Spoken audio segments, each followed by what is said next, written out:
How does someone decide to go with a motor scooter as opposed to a motorcycle?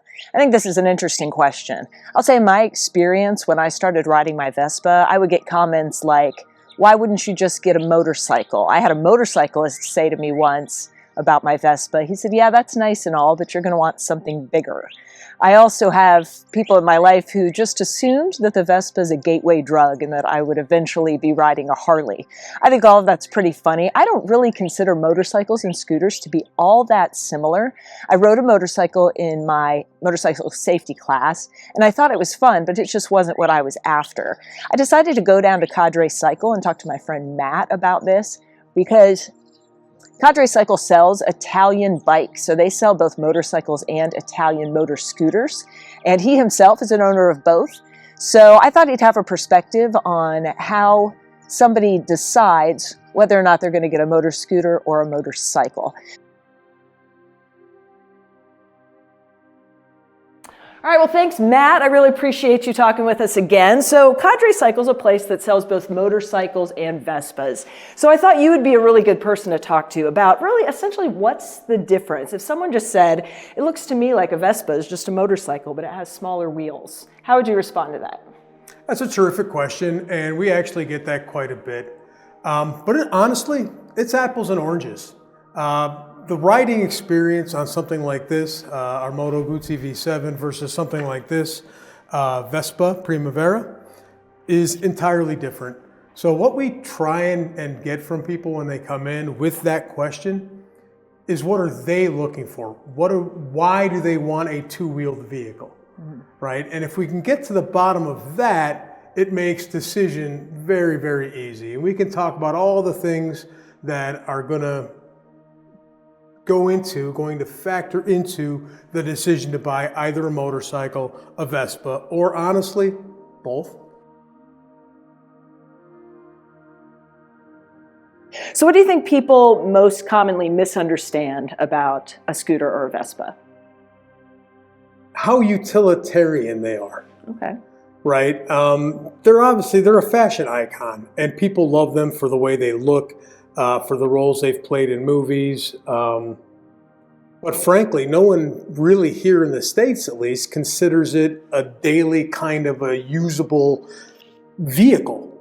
And that's really a big misconception as people start to learn about the different advantages of a Vespa, say, versus a motorcycle, where a Vespa may be a better choice. It gets pretty surprising, and that list can go on and on. So at a basic fundamental level, how are they designed, like for purpose? What exactly are the differences there?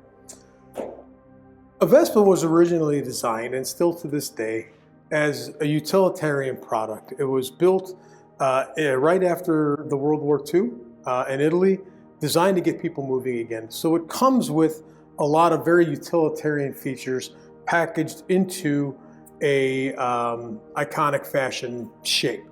A motorcycle has a very different purpose. While honestly mobility is important and moving around, over the years they've really evolved to be almost more about the ride, the excitement, the engagement with the vehicle, that kind of heart-pounding a thrill, and they're excellent at it. And that's why we like to talk to people about what matters more.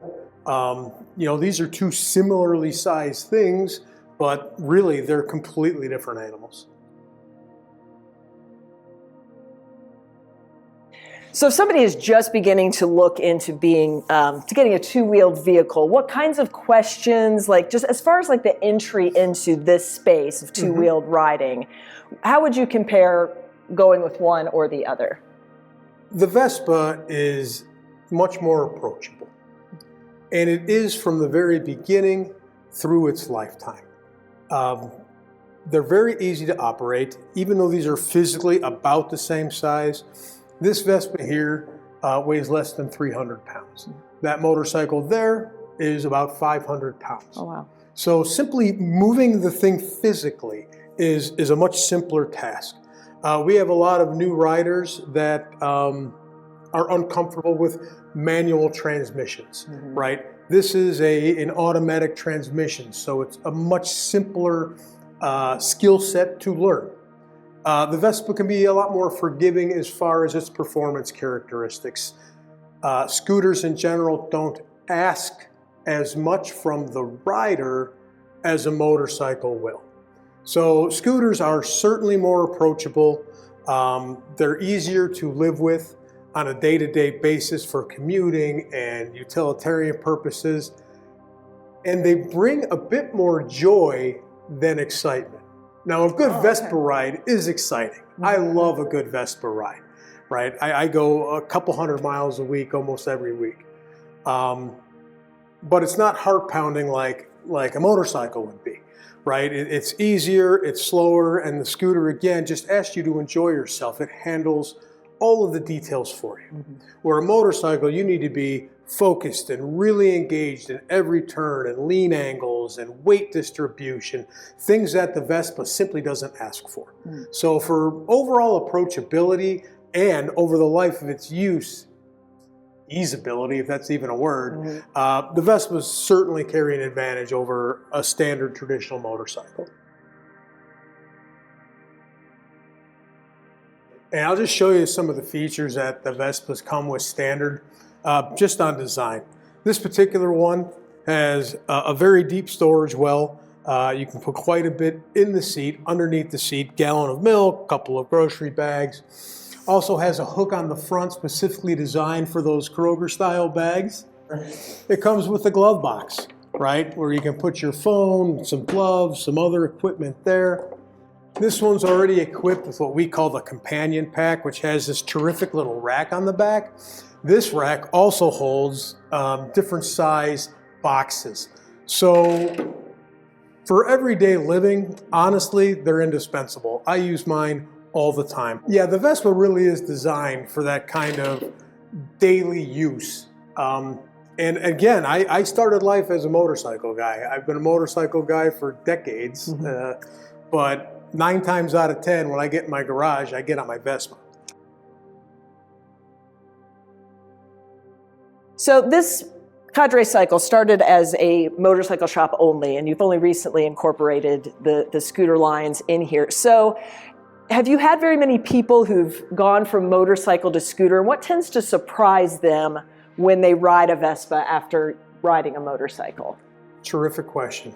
First of all, they're often surprised by just how much power they actually have, right? People think of scooters as kind of, the weak sisters, but they're really not. They've got a lot more gusto because they're pushing around less weight. But a lot of our scooter buyers so far, frankly, have been longtime motorcycle owners where something in their lives has changed, something physical. The act of simply getting on a motorcycle can be a barrier to some people that have maybe had health problems, hip problems, weight problems. If I can share a personal story, my wife had cancer, and that took a lot out of her, and she couldn't handle her motorcycle anymore. She stopped riding completely. When we picked up the Vespa line, I called her and said, hey, you should come try this thing. And now I can't get her off of it. Awesome. Right? So people are surprised at, 1, how much fun they are, and 2, how much easier it is. We have septuagenarian and octogenarian guys, men, who can't physically lift a leg over a motorcycle anymore and think their riding days are over. Get on a Vespa and light up like they're 10 years old at Christmas. So we love them. People love them. They are surprising in both their fun and utility. The most important factor is to take ego out of the equation. Oh, okay. Talk more about that. How does ego factor in? Ego factors in quite a bit, especially, and I'll say it, in gentlemen of my age, right? We grew up on motorcycles, and they're tough, and they're hard-nosed, and scooters are not. But you can buy a motorcycle, and if it's not the right vehicle for you, if you bought it for your ego, it'll sit in the garage forever. It'll never go out, you'll never ride it, and you'll lose that hobby. So really ask yourself, what do I want? What's important to me? And make the right choice. So what do you think? Why did you decide to go with a motor scooter instead of a motorcycle? Or do you have both? What do you use each for?